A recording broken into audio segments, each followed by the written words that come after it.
आज अपने बात करेंगे संधारित्र में संचित ऊर्जा की। ठीक है, संधारित्र के अंदर कितनी ऊर्जा संचित होती है।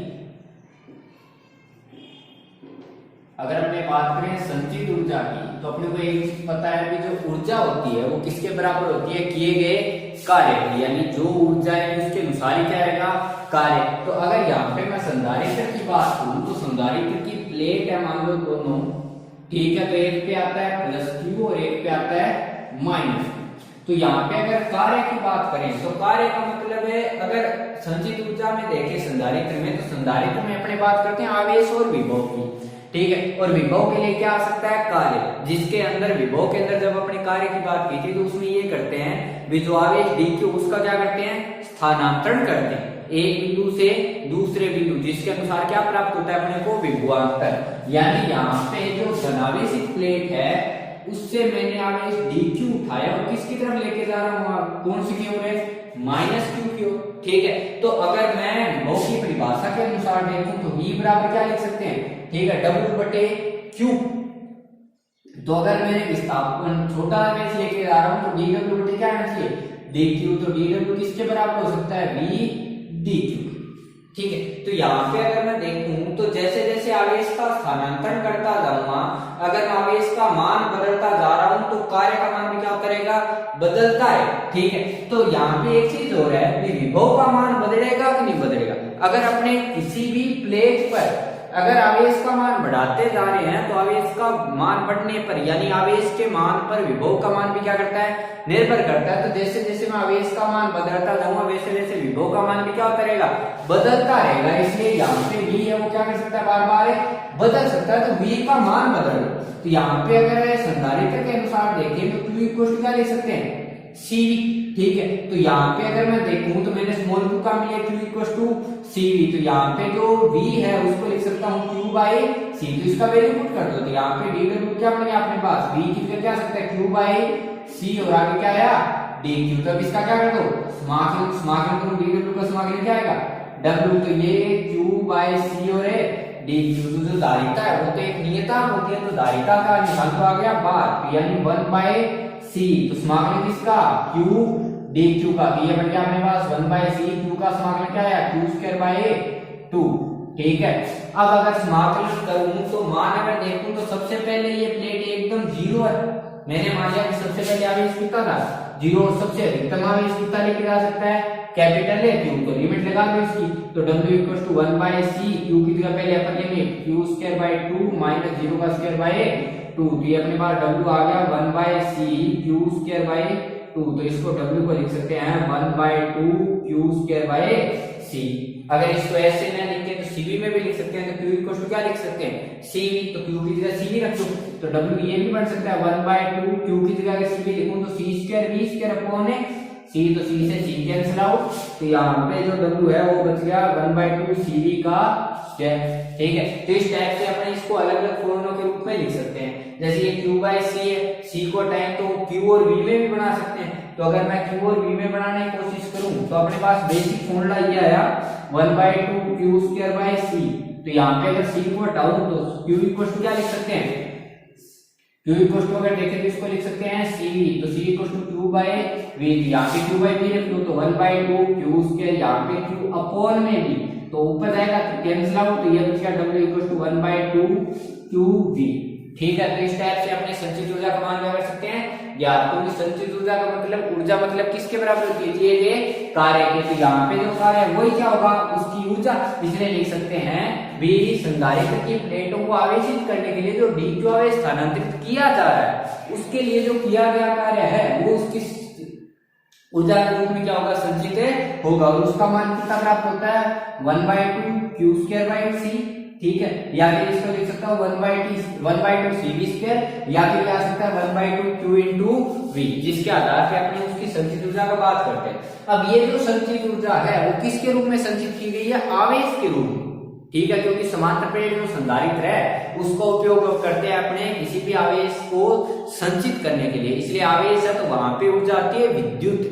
ठीक है, इसलिए यहाँ पे जो संधारित्र है उसकी प्लेटों के मध्य कौन सी ऊर्जा संचित करते हैं? अपने विद्युत ऊर्जा के रूप में क्या करते हैं? इस ऊर्जा को संचित करते हैं। और जिसको किसके रूप में? और उसके ऊपर क्या आता है? जिसके ऊपर है क्या आता है? उसके ऊपर आवेश। ठीक है, यानी ये जो ऊर्जा है वो आवेश की स्थिति के रूप में विद्युत ऊर्जा के रूप में क्या होती है? संचित। अपना नेक्स्ट हेडिंग है समांतर प्लेट संधारित्र का ऊर्जा घनत्व है। ठीक है, ऊर्जा घनत्व मतलब ऊर्जा बटे में उसका आयतन। ठीक है, ये जो ऊर्जा घनत्व है संधारित्र का वो अपने दर्शाते हैं विद्युत क्षेत्र के रूप में। ठीक है, यानी ई की टर्म्स में। ठीक है, तो अगर मैं बात करूं संधारित्र की संचित ऊर्जा की, तो उसकी जो ऊर्जा है मान लो उसको मैं यू से लिख रहा हूं, तो ये जो संचित ऊर्जा है वो अपने पास थी 1/2 Q²/c। ठीक है, अब अगर मैं समांतर प्लेट संधारित्र की बात करूं तो समांतर प्लेट संधारित्र की ऊर्जा घनत्व अपने दर्शाते हैं विद्युत क्षेत्र के रूप में। ठीक है, तो यहाँ पे अगर विद्युत क्षेत्र के रूप में दर्शाऊं तो जो धारिता है उसके अनुसार अगर मैं ये कहूं कि समांतर प्लेट संधारित्र जो होता है उसके मध्य भाग में जो विद्युत क्षेत्र का मान आता है वो सिग्मा बटे एप्सिलॉन नॉट आता है। ये अपने स्टार्टिंग में किया। तो अगर ई का value sigma upon epsilon not है तो सिग्मा को क्या लिख सकते हैं? Q/A गुणा एप्सिलॉन। ठीक है, तो यहाँ पे अगर धारिता की बात करूं मैं, ठीक है, तो यहाँ पे Q का वैल्यू कितना आ सकता है? A एप्सिलॉन नॉट और गुणा में क्या आ सकता है? E। तो यहाँ पे अगर उसकी ऊर्जा लिखी हमने तो U को क्या लिख सकते हैं? 1/2 Q की जगह क्या आ सकता है? A एप्सिलॉन नॉट E और इसका क्या है? स्क्वायर। और नीचे अगर धारिता देखें तो किसी भी समांतर प्लेट संधारित्र की जो धारिता है वो कितनी प्राप्त होती है? अपने को एप्सिलॉन नॉट A बटे में D। तो इसको लिख सकता हूँ एप्सिलॉन नॉट A बटे में D। तो इसको अगर सोल्व करें अपने 1/2 A² epsilon not square E² बटे में एप्सिलॉन नॉट A और ऊपर क्या जाएगा? A से एप्सिलॉन नॉट से एप्सिलॉन नॉट, ये बचेगा 1/2 एप्सिलॉन नॉट E² A और गुणा D। तो अगर A देखूं तो A जो है समांतर प्लेट का क्षेत्रफल, समांतर प्लेट संधारित्र जो प्लेट है उसका क्षेत्रफल, और D है उन दोनों के मध्य की दूरी। तो प्लेट और उन दोनों के मध्य की दूरी, तो अगर डायग्राम को देखो तो वो कुछ ऐसा है। इसका क्षेत्रफल तो क्या है? A और इनके मध्य की दूरी कितनी है? D। तो क्षेत्रफल गुणा में मोटाई एक तरीके से समांतर प्लेट संधारित्र की, तो क्षेत्रफल गुणा मोटाई क्या बन सकता है? उसका आयतन। तो इसको लिख सकता हूं U = 1/2 एप्सिलॉन नॉट E का स्क्वायर और गुणा V डैश। यहाँ पे जो V डैश है वो विभव नहीं है, क्या उसका आयतन। तो अगर मैं इसका वैल्यू रखूं, अगर ऊर्जा घनत्व की बात करूं तो ऊर्जा घनत्व का मतलब होता है इकाई आयतन में ऊर्जा। ऊर्जा घनत्व का मतलब क्या होता है? इकाई आयतन में ऊर्जा। इसलिए इसको लिख सकता हूं इकाई आयतन, यानी V डैश का वैल्यू कितना होना चाहिए? 1। तो जो ऊर्जा घनत्व है उसका वैल्यू अपने पास प्राप्त हो गया 1/2 एप्सिलॉन नॉट E का स्क्वायर। ठीक है, तो अपने को आगे 16 चैप्टर के अंदर और देखना है। तो यहाँ पे अगर ऊर्जा घनत्व की बात करें तो ऊर्जा घनत्व को अपने विद्युत क्षेत्र के रूप में लिखते हैं 1/2 एप्सिलॉन नॉट E का स्क्वायर। ठीक है, तो यहाँ पे अगर E देखूं तो E का वैल्यू तो चेंज होता नहीं। ठीक है, इसलिए ऊर्जा घनत्व का मान ज्यादातर क्या रहता है? नियत। अपना नेक्स्ट हेडिंग है संधारित्रों के संयोजन में संचित ऊर्जा, यानी संधारित्रों के अगर अपने संयोजन करते हैं समांतर या श्रेणी, तो उसके अंदर अपने एक चीज नोट करते हैं अभी, अगर श्रेणी क्रम करते हैं तो कुल धारिता का मान बहुत ही कम हो जाता है, और अगर समांतर क्रम करते हैं तो कुल धारिता का मान बहुत ज्यादा बढ़ जाता है। ठीक है, तो अपने को यहाँ पे ये देखना है भी धारिता में तो फर्क पड़ता है, लेकिन उसकी संचित ऊर्जा पे क्या प्रभाव पड़ता है? संचित ऊर्जा में भी अंतर आता है या नहीं आता? तो अगर संयोजन की बात करें तो अपने दो टाइप के संयोजन पढ़े, एक तो पढ़ा श्रेणी क्रम, और अगर दूसरे संयोजन की बात करें तो दूसरा कौन सा था? समांतर क्रम संयोजन। तो दोनों संयोजन के अंदर अपने को ये चीज देखनी है कि कौन से में ऊर्जा में परिवर्तन आता है। तो अगर श्रेणी क्रम संयोजन होता है तो उसमें 1/CS अपने क्या लिखते हैं? 1/C1 + 1/C2 + 1/C3 up to 1/CN। और अगर समांतर क्रम संयोजन हो तो उसको लिख सकते हैं Cp = C1 + C2 + C3 up to CN तक। ठीक है, तो अगर अपने श्रेणी क्रम में संचित ऊर्जा की बात करें तो श्रेणी क्रम में संचित ऊर्जा के लिए अपने को एक चीज क्लियर है कि श्रेणी क्रम संयोजन के अंदर जो आवेश है उसका मान सबके लिए क्या रहता है? समान रहता है। ठीक है, यहाँ पे अगर मैं एक चीज देखूं तो मैंने क्या किया, अगर संचित ऊर्जा की बात करनी है तो इसके अंदर संचित ऊर्जा की अगर बात करूं तो ये 1/C के रूप में, और संचित ऊर्जा के 3 फॉर्मूले लिखे हमने। एक तो 1/2 CV², एक लिखा 1/2 Q²/C। ठीक है, तो धारिता और विभव के रूप में और आवेश के रूप में अगर देखूं तो ये चीज लिखी थी। तो अगर मैं श्रेणी क्रम संयोजन में देखूं तो श्रेणी क्रम संयोजन में क्या चीज सेम रहती है, आवेश। यानी यहाँ पे आवेश वाला फॉर्मूला लगाऊं तो आवेश वाले में ऊपर क्या आ रहा है, क्यू स्क्वायर। तो अगर मुझे इसके अंदर संचित ऊर्जा बढ़ानी है तो मुझे यहाँ पे सिर्फ 1/c है, 1/c है, तो इसका मतलब ये है कि क्यू स्क्वायर बाई 2 से मुझे क्या करना पड़ेगा, गुणा। तो मैंने इस समीकरण को क्यू स्क्वायर बाई 2 से गुणा कर दिया, तो ये हो गया क्यू स्क्वायर बाई 2c है। तो यहाँ पे भी मैंने गुणा किया क्यू स्क्वायर बाई 2 से 1/c1 plus 1/c2 up to 1/cn तक। तो अगर इसको लिखो तो ये क्यू स्क्वायर बाई 2cs आ गया, तो ये आ गया क्यू स्क्वायर बाई 2c1, ये क्यू स्क्वायर बाई 2c2, ये q square by 2c3 up to q square by 2cn। तो अगर ये देखूं तो ये कुल संचित ऊर्जा आ गई, क्योंकि cs टोटल है, ये तो है टोटल ऊर्जा। टोटल ऊर्जा अगर देखो तो ये पहले की ऊर्जा u1 plus u2 plus u3 up to un तक। यानी ये बोल सकते हैं भी अगर संधारित्रों का श्रेणी क्रम संयोजन है तो संयोजन के पश्चात जो कुल ऊर्जा है वो सभी संधारित्रों की अलग अलग ऊर्जाओं का बीजगणितीय योग होता है। बीजगणितीय योग क्यों, क्योंकि जो ऊर्जा है वो कैसी राशि है, अदिश राशि है। इसलिए अपने लिख सकते हैं कि अगर संधारित्रों का श्रेणी क्रम संयोजन किया जाए तो संयोजन के अंदर जो कुल ऊर्जा प्राप्त होती है वह प्रत्येक संधारित्र की अलग अलग ऊर्जाओं को जोड़ने के बाद प्राप्त होगी, यानी उनके बीजगणितीय योग के बराबर होती है। ठीक है, अब अगर अपने बात करें समांतर क्रम संयोजन की, तो समांतर क्रम संयोजन के अंदर अगर मैं देखूं सीपी, तो सीपी के लिए मैंने अगर देखूं तो दूसरा अपने पास था 1/2 सीवी का स्क्वायर। तो यहाँ पे v स्क्वायर बटे 2 से क्या कर दो, गुणा। तो मैंने इसको 1/2 v स्क्वायर से क्या किया, गुणा किया। तो इधर भी तो 1/2 v स्क्वायर से क्या करना पड़ेगा, गुणा कीजिए c1 plus c2 plus c3 up to क्या आएगा cn। तो इसको देखो तो ये बन गया 1/2 cp v स्क्वायर बराबर ये क्या बन गया 1/2 c1 v square plus 1/2 c2 v square plus 1/2 c3 v का स्क्वायर और अप टू 1/2 cn v का स्क्वायर। ये देखो तो कुल धारिता की है टोटल ऊर्जा, ये किसको बता रही है, u1 को, ये u2 को, u3 अप टू कहां तक un। ठीक है, इसलिए यहाँ पे जो कुल ऊर्जा है वो सभी ऊर्जाओं का क्या होती है, बीजगणितीय योग। तो अगर मैं दोनों चीजों में नोट करूं तो चाहे श्रेणी क्रम संयोजन किया जाए चाहे समांतर क्रम संयोजन, दोनों ही संयोजनों में जो कुल ऊर्जा का मान है वो हमेशा क्या रहता है, समान रहता है। ठीक है, कुल ऊर्जा पे कोई प्रभाव नहीं पड़ता। श्रेणी क्रम के अंदर भी कुल ऊर्जा सभी ऊर्जाओं का बीजगणितीय योग होती है और समांतर क्रम संयोजन में भी कुल ऊर्जा सभी ऊर्जाओं का क्या होती है, बीजगणितीय योग होती है। अपना नेक्स्ट हेडिंग है आवेश पुनर्वितरण। ठीक है, आवेश पुनर्वितरण के अंदर अपने बात करते हैं कि जब कोई दो चालक हैं उनको किसी चालक तार या चालक वस्तु के द्वारा अगर आपस में जोड़ दिया जाए तो उनके अंदर आवेश पे क्या प्रभाव पड़ेगा, उसका विभव क्या आएगा, नया विभव, दोनों पे अलग अलग आवेश कितना कितना बंटेगा, ये सारी चीजों की अपनी बात करनी है। तो यहाँ पे कई बार बड़ा क्वेश्चन आता है भी आवेश पुनर्वितरण को समझाते हुए विभव का अनुपात बताओ, या फिर नया विभव कितना हो गया, या फिर कितने विभव में परिवर्तन हो गया, या फिर आवेश में कितना अंतर आया। ठीक है, अलग अलग चीजों में। ठीक है, तो अगर इस चीज को, बेसिक चीज को समझे हमने, तो आवेश पुनर्वितरण के अंदर दो स्थितियां और दोनों स्थितियों के आधार पर अपने को टोटल बात करनी है। अगर मैं बात करूं मान लो प्रारंभिक स्थिति की, तो मैंने मान लिया कि प्रारंभिक स्थिति में दो चालक हैं, ठीक है, जिन पे आवेश q1 है, ठीक है, विभव क्या है, v1 है, और दूसरा चालक है, ये a चालक है, ये b चालक है, इस पे आवेश q2 और विभव क्या है, v2। ठीक है, इनकी त्रिज्या अलग अलग मान लेते हैं, इसकी त्रिज्या r1 और इसकी त्रिज्या क्या है, r2। प्रारंभिक स्थिति तो ये। और अगर मैं बात करूं अंतिम स्थिति की, तो आवेश पुनर्वितरण के अंदर स्थिति होती है कि जब दो चालक वस्तुओं को किसी चालक के द्वारा आपस में क्या कर दिया जाए, जोड़ दिया जाए। तो ये रही a वस्तु, ये रही b वस्तु, और इन दोनों को आपस में क्या कर दिया, जोड़ दिया। तो जोड़ने के बाद अपने बात की थी कि अगर जैसे अपने बात की थी चालन के अंदर, तो उन दोनों को जब आपस में जोड़ते हैं तो आवेश का क्या होता है, स्थानांतरण। तो इस पे आवेश का मान बदल गया, मान लो q1 डैश हो गया v1 डैश, r1 त्रिज्या तो बदल नहीं सकती।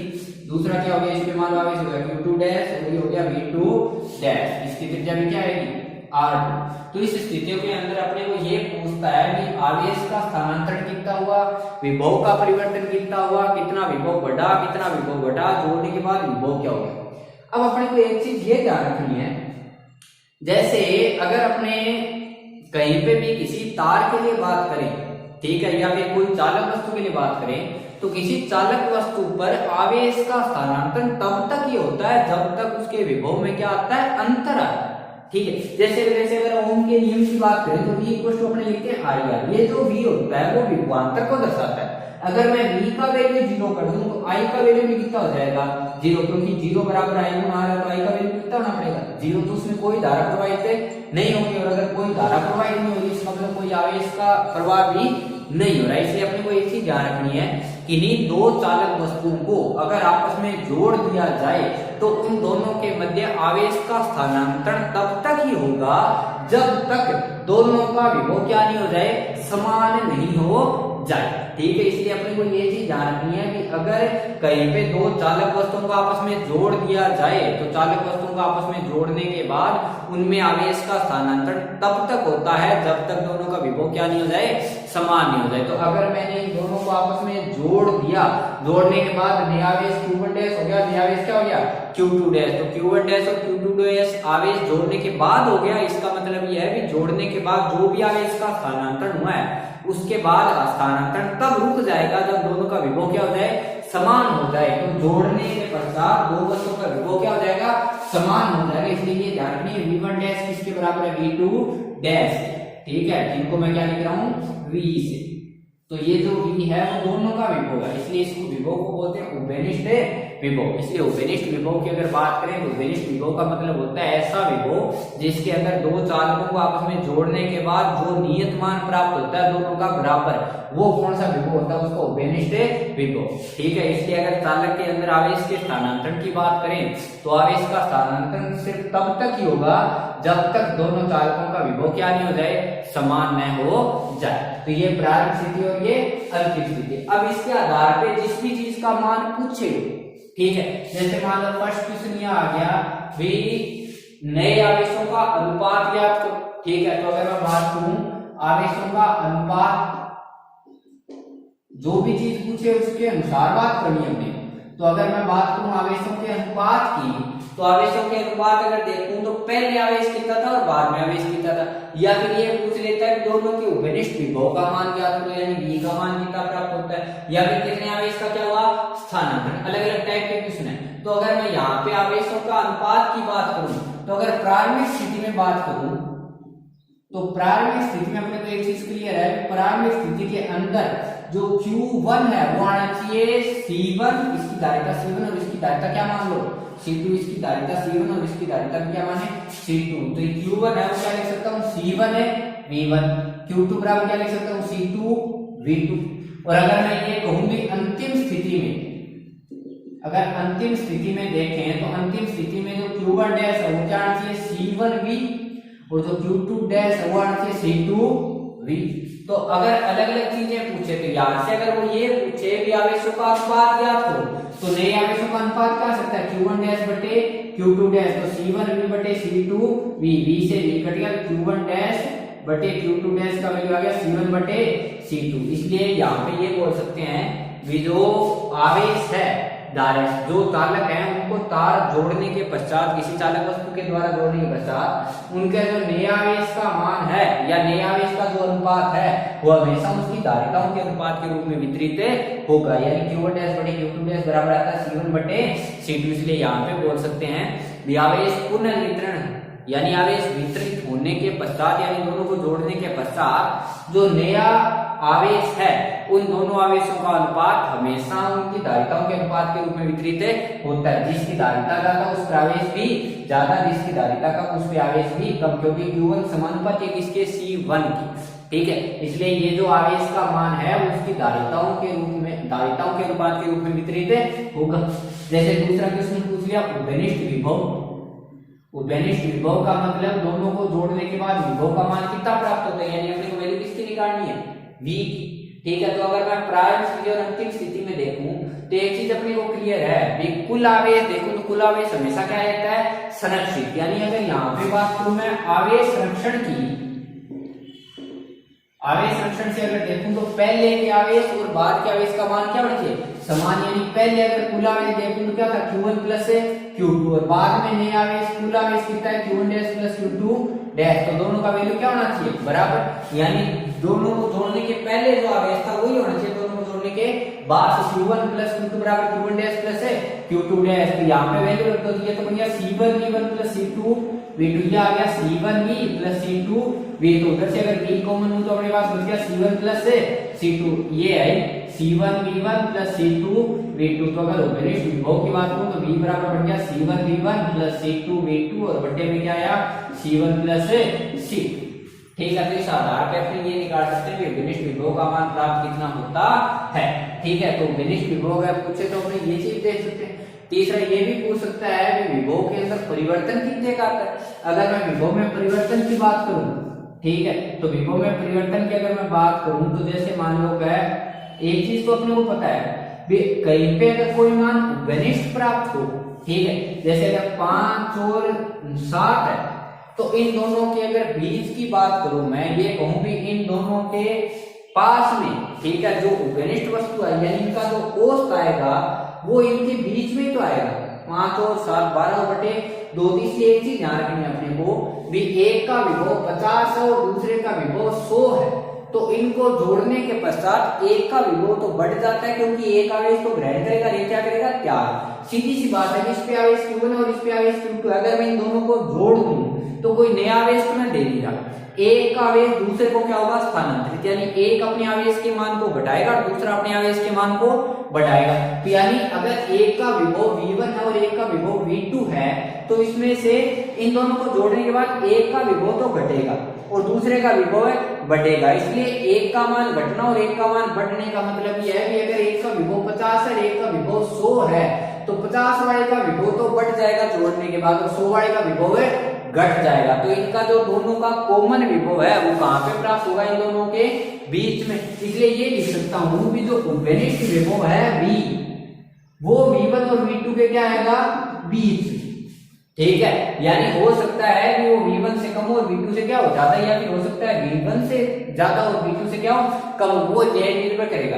यानी सीधी सी बात है, एक का विभव 10 और एक का विभव 20 है, तो जोड़ने इन दोनों को जोड़ने के पश्चात इसका जो कॉमन विभव आएगा वो 10 से तो आएगा ज्यादा और 20 से क्या आएगा कम, यानी 10 और 20 के क्या आना चाहिए, बीच में। तो अगर मैं ये लिखूंगी यदि V1 बड़ा है किससे, V2 से, V1 बड़ा है V2 से, यानी V2 का मान तो कम और V1 का मान क्या है, ज्यादा है। इसका मतलब विनिष्ठ जो विभव है वो V1 से क्या प्राप्त होगा, कम, लेकिन V2 से क्या प्राप्त होगा, ज्यादा। यानी छोटी संख्या से तो बड़ा प्राप्त होगा, बड़ी संख्या से छोटा, क्योंकि विनिष्ठ विभव के लिए एक का विभव बढ़ जाएगा और एक का घट जाएगा। तो यहाँ पे अगर देखूंगी V1 बड़ा है V2 से, तो इसका मतलब ये है कि V1 से तो V का मान कम प्राप्त होगा, लेकिन कम वाले से क्या प्राप्त होगा, ज्यादा।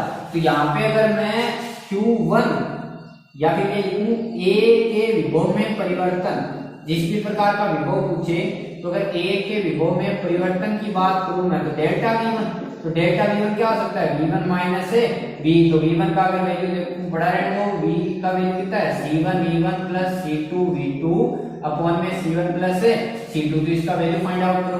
तो अगर डेल्टा V1 देखूं तो अपने पास एलसीएम आया C1 प्लस C2, तो ये अगर देखूं तो ये V1 से गुणा होगा और आगे बच गया माइनस का C1 V1 plus C2 V2। ठीक है, इनका वैल्यू रख दो, ये बन गया V1 C1 plus V1 C2 minus C1 V1 minus C2 V2, और अपॉन में क्या है C1 प्लस C2, तो C1 V1 से C1 V1 कट गया, तो ये बच गया अपने पास अगर देखें तो C2 V1 minus C2 V2 और बटे में C1 प्लस C2। तो यहाँ पे जो डेल्टा V1 का वैल्यू है वो कितना प्राप्त होगा, C2 अगर कॉमन है तो V1 माइनस V2 और बटे में क्या आया C1 प्लस C2।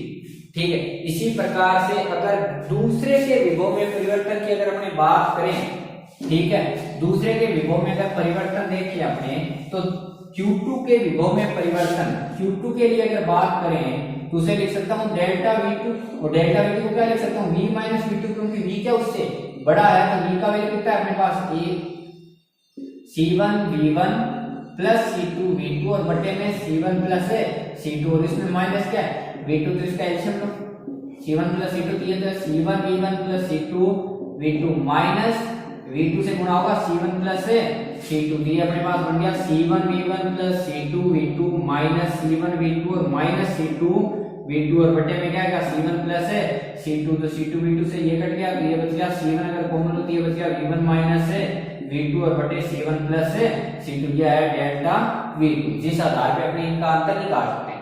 ठीक है, और अगर मैं इन दोनों का अनुपात देखूं भी डेल्टा v1 बटे डेल्टा v2 अगर देखूं तो डेल्टा v1 बटे डेल्टा v2 के अंदर ये तो कैंसिल आउट हो गया, ये भी कैंसिल आउट हो गया, तो डेल्टा v1 बटे डेल्टा v2 का वैल्यू बचेगा c2 बटे c1। ठीक है, तो यहाँ पे अगर देखूं तो जो विभव में परिवर्तन है वो भी किसके अनुपात में, उनकी धारिताओं के अनुपात में वितरित होगा। ठीक है, तो धारिताओं के रूप में इनको क्या करना है वितरित, लेकिन होंगे एक दूसरे के व्युत्क्रमानुपाती। डेल्टा v1 है वो c1 के व्युत्क्रमानुपाती और डेल्टा v2 किसके c2 के। तो अगर आवेश पुनर्वितरण के अंदर अपने को कोई भी चीज पूछे तो अपने को दोनों स्थितियों की बात करनी है, प्रारंभिक और किसकी अंतिम। प्रारंभिक स्थिति के अंदर जो है, ठीक है, अंतिम स्थिति के अंदर जो है उसके आधार पर अपने को ये समीकरण बनानी है। नेक्स्ट है अपनी ऊर्जा हानि। ठीक है, यानी दो चालक है उनको जोड़ दिया जाए और पहले जो अलग अलग थे तो उस स्थिति के अंदर ऊर्जा में कितना परिवर्तन होता है, यानी पहले ऊर्जा कितनी थी और बाद में उसकी ऊर्जा कितनी थी।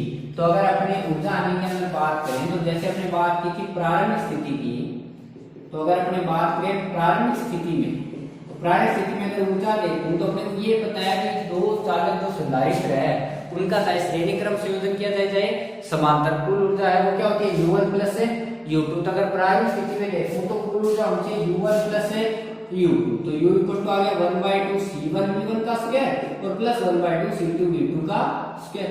और अगर अपने बात करें अंतिम स्थिति की, यानी जब दोनों में पुनर्वितरण हो चुका है, तो अंतिम स्थिति में अगर बात करें तो u डैश जो उसको लिख सकता हूं 1/2 c1 v स्क्वायर और प्लस 1/2 c2 v का स्क्वायर।